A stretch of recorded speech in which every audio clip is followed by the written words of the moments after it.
জি sir, জেগে আছি তো। আচ্ছা, ঠিক আছে। সকলকে স্বাগত জানাচ্ছি চতুরাঙ্গ চারুকলা শিক্ষক নিবন্ধন কোচিং এর পক্ষ থেকে।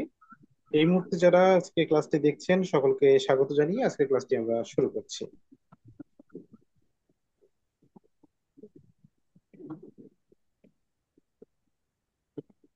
আচ্ছা, আমরা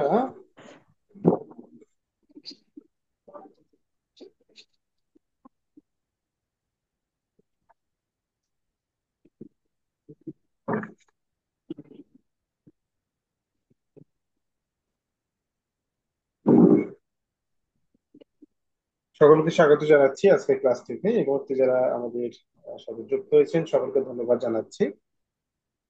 তো শিক্ষার্থী বন্ধুরা, আমরা আজকে আলোচনা করব আরো একটি নতুন আহ ভূদৃশ্য নিয়ে। তো আপনারা জানেন যে আমরা ঋতুভিত্তিক দৃশ্যগুলো যারা দ্বিতীয় ব্যাচের আছেন তাদের জন্য ঋতুভিত্তিক দৃশ্যগুলো আমরা আগে কমপ্লিট করে দেওয়ার চেষ্টা করছি। তারপরেই কিন্তু আমরা মূলত ঋতুভিত্তিক দৃশ্যগুলো হয়ে গেলে আমরা পরবর্তীতে আরো নতুন নতুন বিষয়ের মধ্যে যাব। তবে ম্যান ফিগারের কথা একটু বলি। যেহেতু আপনারা একেবারে বিগিনার্স পর্যায়ে বা চারুকলায় আপনারা নতুন, এজন্য হাতটা একটু পরিপক্ক না হলে ফিগারে যাওয়ার দরকার নেই। ঠিক আছে, ফিগারে হাতটা একটু পরিপক্ক হোক তারপরে ফিগারে যাবে, এখন অনেক সময়। এখন দৃশ্যটা নিয়ে মোটামুটি ভাবে একটু প্র্যাকটিস করে নেন। আমরা ষড়ঋতুর মধ্যে আমরা দ্বিতীয় ব্যাচে শেষ করে দিয়েছি বর্ষাকালীন দৃশ্য, আমরা শেষ করে দিয়েছি শরৎকালীন দৃশ্য, আমরা শেষ করে দিয়েছি শীতকালীন দৃশ্য। তিনটা দৃশ্য কিন্তু মোটামুটি ভাবে আমরা শেষ করেছি। শরৎকালীন, বর্ষাকালীন এবং শীতকালীন, এই তিনটা, তাই তো? যদি ভুল না করে থাকি, যারা দ্বিতীয় ব্যাচে রয়েছেন তারা এসে বুঝতে পারবেন বা বলতে পারবেন। এই এই কটা শেষ করা হয়েছে তো নাকি?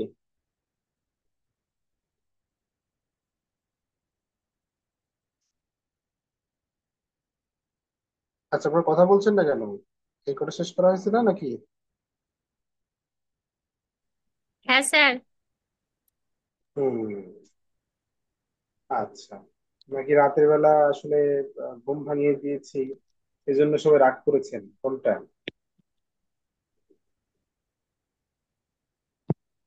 নাকি সবাই রাগ করেছেন আমার উপরে?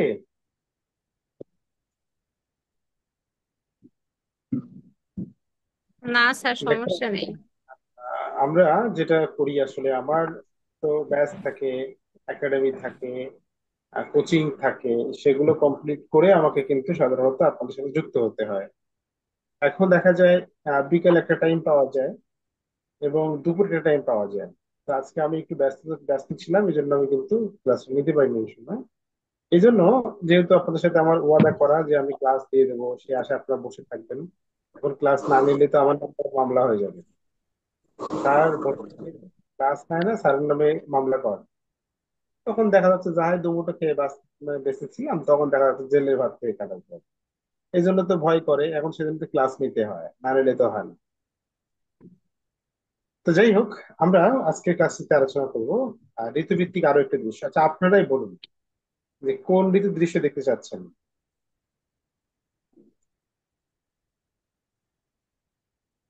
কোন ঋতুর দৃশ্য দেখতে চাচ্ছেন?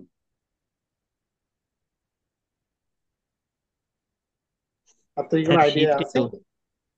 স্যার শীত স্যার ঋতু। বসন্ত ঋতু, স্যার বসন্ত। আচ্ছা, একজন বলেছেন বসন্তকাল, একজন বলেছেন শীত। শীত যে বলেছেন, দেখুন শীতকালীন দৃশ্য কিন্তু শেষ হয়ে গিয়েছে। শীতকালীন দৃশ্যটা আর হবে না, কারণ ওটা কিন্তু আপনাদেরকে শেষ করে দিয়েছে। হ্যাঁ, আজকে যেটি আঁকবো সেটি হচ্ছে বসন্তকালীন দৃশ্য। তো বসন্তকালীন দৃশ্যে সাধারণত যে বিষয়গুলো মাথায় রাখতে হয়, গাছে ফুল ফুটেছে, ছেলে মেয়েরা আনন্দ করছে, অনেক দূরে নৌকা বা গ্রাম দেখা যাচ্ছে। হ্যাঁ, এরকম। তবে এখানে যে বিষয়টা বিশেষ করে প্রাধান্য দিতে হয় সেটা হলো আহ ফুল ফুটেছে বসন্তকালে, এই বিষয়টাকে বেশি করে বিশেষ করে প্রাধান্য দিতে হয়। তো আমরা দেরি না করি, আমরা শুরু করি আমাদের আজকের বসন্তকালীন দৃশ্যের ক্লাস পর্ব। যারা আমাদের সাথে আঁকতে পারবেন ভালো, না আঁকতে পারলে কোনো অসুবিধা নেই, দেখতে থাকবেন।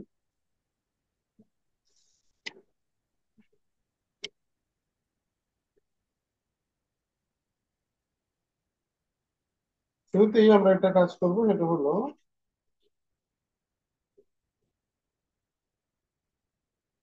একটি পেজ নিয়ে নিয়েছি আমরা। তাহলে কি হবে, পরীক্ষার সময় সাধারণত 6x6, 7x7 বা 5x5 এমন মাপ পড়তে পারে।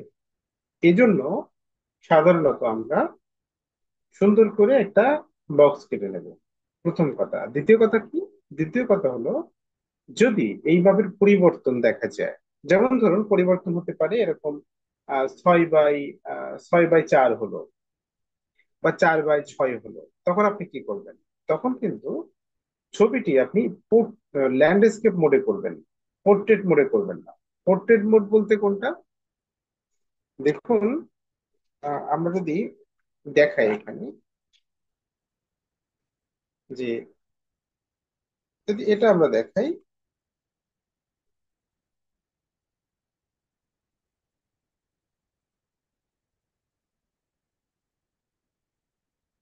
দেখেছেন? এটা হচ্ছে পোর্ট্রেট মোড, অর্থাৎ এর উচ্চতাটা কিন্তু বেশি। এখান থেকে কিন্তু মানে এটা দৈর্ঘ্য, এটা এরকম করে রাখতে হয় আর কি। যখন আপনার উচ্চতার দৈর্ঘ্যের দিকটা বা উচ্চতার দিকটা বেশি উঁচু হয়, বা এটা উপরের দিকে, এটা নিচের দিকে, তাহলে কি হলো, এই উপরের দিক বা নিচের দিক কিন্তু এটা সচরাচর বড় হবে, আর এটা কি হবে, ছোট হবে। অর্থাৎ উল্লম্ব রেখাটা বড় হবে এবং আহ আনুভূমিক রেখাটা ছোট হবে। এটাই হচ্ছে পোর্ট্রেট। ল্যান্ডস্কেপ মোড কোনটা? ল্যান্ডস্কেপ মোড হলো সাধারণত এরকম। ধরুন আমরা এখানে ধরে নিলাম এটা 6 আর এটা 3, ঠিক আছে? যখন আপনাদেরকে এরকম কোনো মাপের কথা বলবে, 3x6 বা 6x3, এই ধরনের যদি কোনো মাপের কথা বলে, তখন কিন্তু অবশ্যই আপনাকে ছোটটা উল্লম্ব রেখা করতে হবে। যদি আপনার দৃশ্যচিত্র পড়ে, তখন কিন্তু এভাবে করবেন।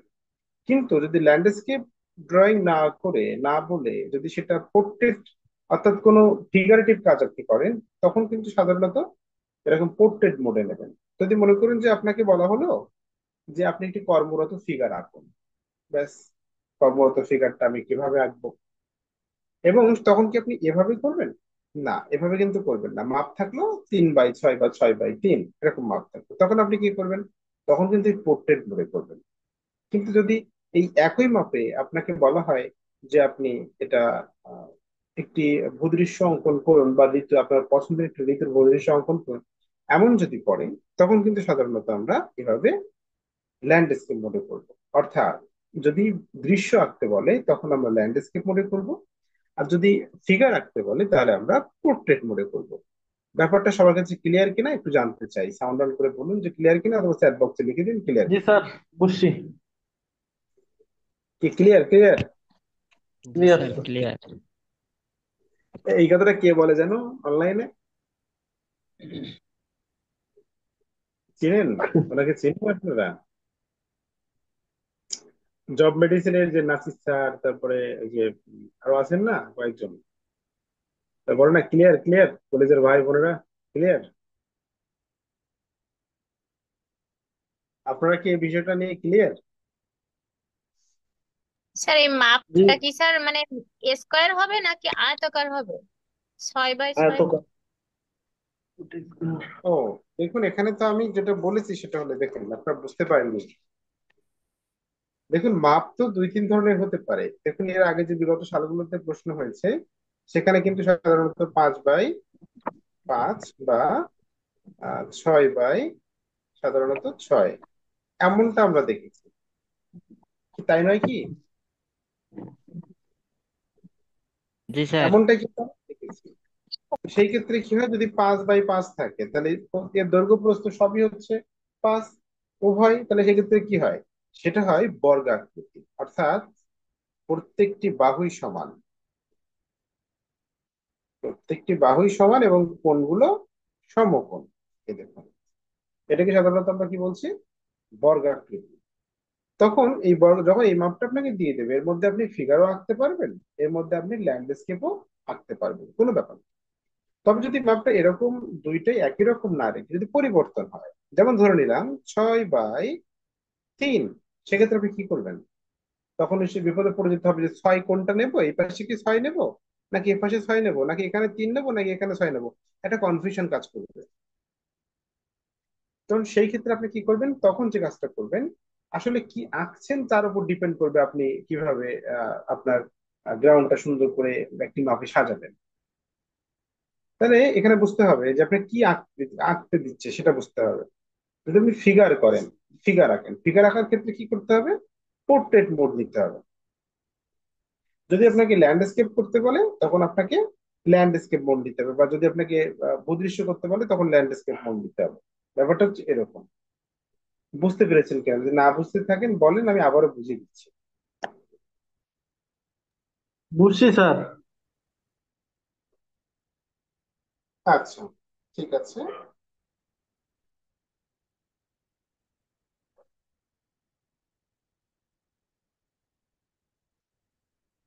ও, সরি।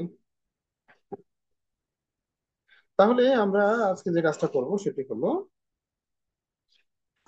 একটি, এখান থেকে আমার পেন্সিল পেন নিল,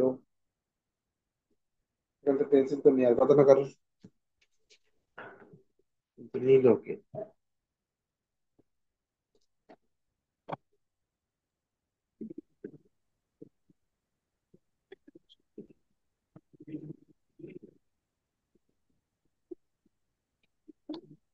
এখানে ছিল কোনো কারণে সেটা, সাধারণত আহ আচ্ছা, আপনারা আমাকে একটু 2টা মিনিট সময় দেন তো, আমাকে একজন একটু টাকা পাঠাতে হবে, সেটা আমি পাঠাতে ভুলে গেছি আর কি। 2টা মিনিট সময় দেন, আমি এটা পাঠাই তারপরে কথা বলছি।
ভিডিও ক্লাস হচ্ছে না, সেটা কি মিউট, এটা কি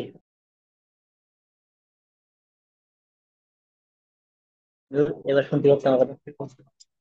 যখন শুনতে না হবে তখন কেটে দেবো।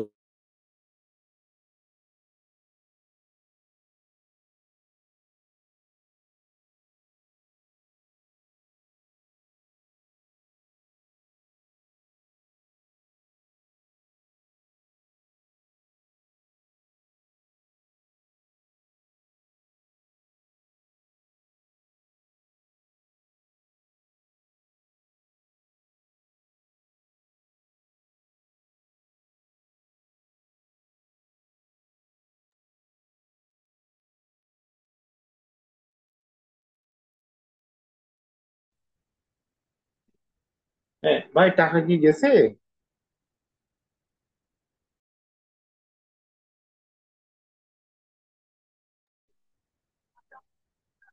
হ্যাঁ, আমি এইমাত্র দিছি, লাস্টে 88, আপনি দেখেন।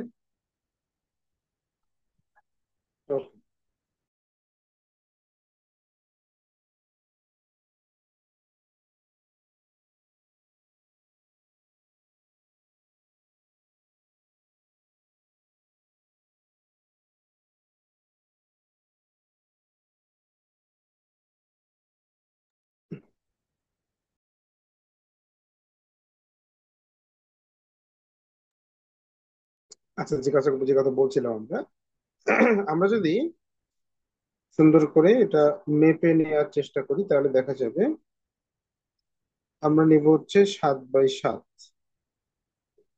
কিন্তু পরীক্ষার সময় 6x6 এর উপরে কিন্তু আসেনি। আমরা আপনাদের বোঝানোর জন্য আমি সাধারণত কি করলাম, এখানে কিন্তু সাধারণত রেখা দিয়ে নিয়েছি আবার। ঠিক এক আমরা এই সাইডটাও কিন্তু আমরা সুন্দর করে মিলিয়ে নিয়ে একইভাবে আমরা কি করলাম, এই দেখুন আর একটু লাইন দিয়ে নিলাম।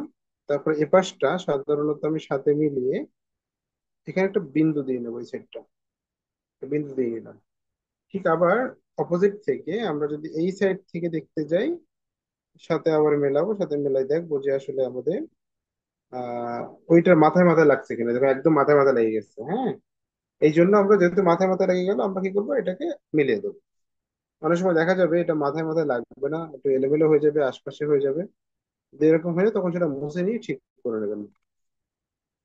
আশা করি বিষয়টা বুঝতে পেরেছেন। দেখুন আমরা একটি সুন্দর বক্স করে নিয়েছি আঁকার জন্য। এটা একটু যদি আমি একটু উঁচু করি তাহলে মনে হয় সবার জন্য একটু ভালো হয়, মানে ছোট হয়ে গেছে সবার কাছে। আচ্ছা, এই বড় করে দিলাম।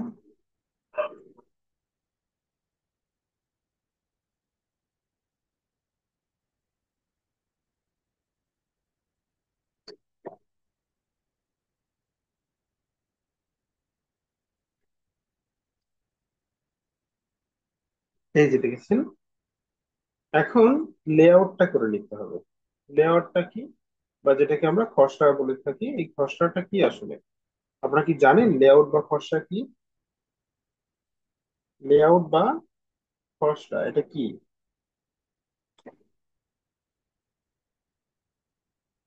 আচ্ছা, না জানলে অসুবিধা নেই, আমি বলে দিচ্ছি। হ্যাঁ, একটু একদম বলে দেন। সাউন্ড। হ্যাঁ, বলুন। নয়ন মন্ডল বলুন দেখি, লেআউট মানে কি? স্যার, লেআউট বা খসড়া বলতে কি বোঝায়? স্যার, এটা জানা নেই স্যার, বলে দেন। আচ্ছা, লেআউট বা খসড়া বলতে বোঝায় যখন কোনো অবজেক্ট আপনি ড্রয়িং করবেন, তখন তার মূল বিষয়টাকে ধরে কোথায় কি হবে না হবে এটা ঠিক করে একটা মোটামুটি ধারণা নেওয়া। এটাই হচ্ছে সাধারণত লেআউট বা খসড়া করে নেওয়া। জি দেখুন, স্যার। আমরা যখন একটা কম্পোজিশন করব, সেই কম্পোজিশনটা করার আগে কোথায় কি হবে সেটা আমরা ভেবে নেব। যেমন ধরুন, আমরা যদি বসন্তকালীন দৃশ্য আঁকতে যাই তাহলে দেখা যায় যে এখানে আমরা সাধারণত অনেকগুলো মেয়ে বা ছেলে খেলা করছে এরকম জায়গাতে, হ্যাঁ। অনেকগুলো মেয়ে বা ছেলে খেলা করছে এখানে, তারা ফুল নিয়ে খেলছে, হ্যাঁ। পিছনে অনেক ছেলে মেয়ে আছে। দেখবেন আরেকটা বিষয় বলি, সেটা হচ্ছে দৃশ্যে যতই আপনি সাধারণত ফিগার আঁকবেন, ঠিক আছে, যত ফিগার দিতে পারবেন ততই কিন্তু ওই দৃশ্যটা কিন্তু জীবন্ত হবে বা প্রাণবন্ত হবে। এর জন্য যে কাজটা আপনাদের করতে হবে সেটা হলো ফিগারের ব্যাপারটা একটু বেশি বেশি করে লক্ষ্য করা, বা প্রাণীর ব্যাপারটা একটু বেশি বেশি করে লক্ষ্য করা। আমরা এখান থেকে কিছু মানে আঁকবো। আহ ফুল হয়েছে এমন আঁকবো, এপাশ থেকে কিছু ফুল হয়েছে এমন আঁকবো, রাস্তা চলে গেছে ওইদিকেও, ওই রাস্তা চলে গেছে। দূরে আমরা সাধারণত এখানে ঘর আঁকবো। এখান থেকে আমরা একটা গাছ এঁকে দিতে পারি, এখান থেকে একটা গাছ আমরা এঁকে নিতে পারি, ঠিক আছে। এই গাছ এঁকে দিতে পারি।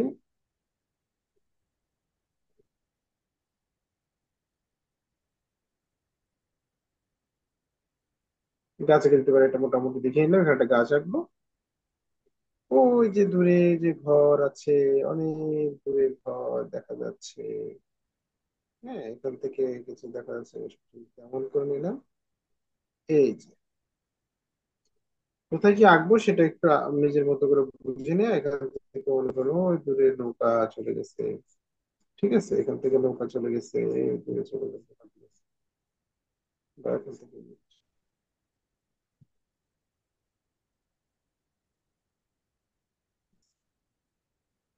এখান থেকে ওই দূরের গ্রাম দেখা যাচ্ছে, হ্যাঁ।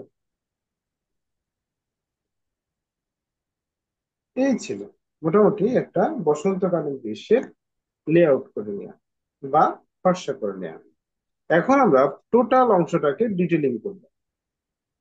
কিভাবে ডিটেলিংটা করতে হয় বা ফাইনালি যে কাজটা করতে হয় চলুন দেখে নিই। ধরুন এখানে একটা গাছ দিয়েছিলাম, আমরা এই সাইড থেকে আঁকতে আঁকতে আমরা সাধারণত এই সাইড দিয়ে বেরিয়ে যাব। আশা করি বুঝতে পেরেছেন। অর্থাৎ যদি আমরা এই সাইডটা উত্তর ধরি, এই সাইডটা সাধারণত আমরা পশ্চিম ধরি, উত্তর পশ্চিম কোণ থেকে এখান থেকে শুরু করব, শুরু করে পূর্ব দক্ষিণ কোণে শেষ করব। অর্থাৎ উপরে বাম পাশ থেকে নিচে ডান পাশে শেষ হবে। আশা করি ব্যাপারটা বুঝতে পেরেছেন। চলুন এখানে কিভাবে গাছটা আঁকতে হয় দেখুন। গাছটা আঁকার জন্য আপনাকে যেটা করতে হবে সেটা হচ্ছে সাধারণত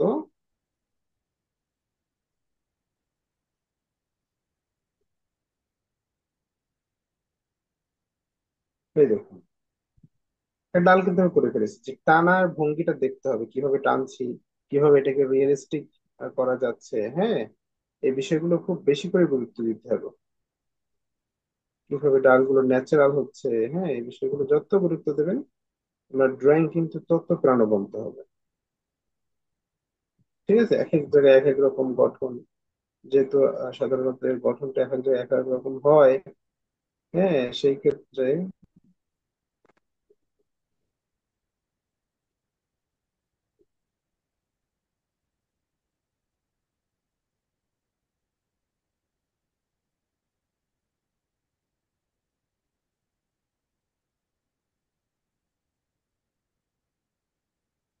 আচ্ছা, এখন দেখা যায় এই সাইড দিয়ে এখান থেকে সাধারণত আমরা